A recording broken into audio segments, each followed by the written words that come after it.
She'll be celebrating her sister and supporting the survivors of suicide loss at a special event tomorrow. Well, today, Sat Walensky and artist Kelly Forbes are joining us right here on The Four to share more about the Catch Your Light Suicide Awareness Fundraiser. First of all, ladies, thank you for joining us right here on our show.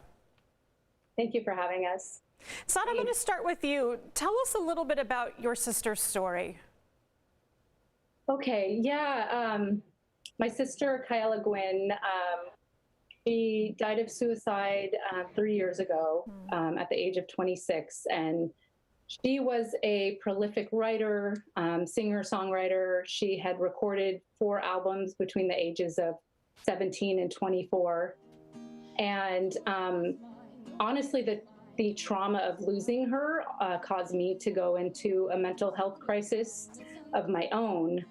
And I feel lucky to have survived through a very deep depression. And that has just motivated me and made me feel like I have a responsibility to shine a light on these issues that surround suicide and mental health, help people talk about it in a way that they feel they can be comfortable sharing, and to also give people a chance to celebrate those that they've lost to suicide. Yeah, So I created Catch Your Light, a suicide awareness fundraiser, both to honor Kyla and also to benefit survivors of suicide loss, which is a local nonprofit that does amazing work.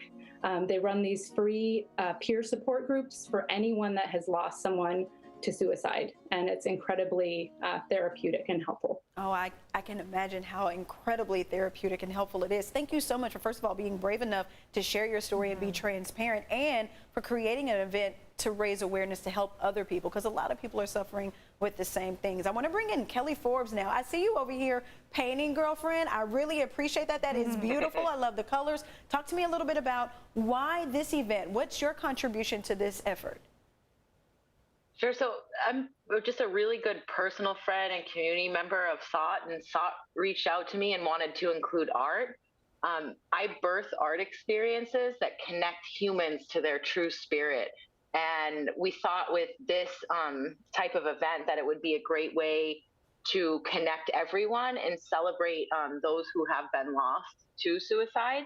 So what we're doing is we took portraits of people who had been lost to suicide, and then I've arranged them on a big, beautiful canvas. And during the event, all the participants will have a chance to come up and collaboratively paint on this beautiful canvas.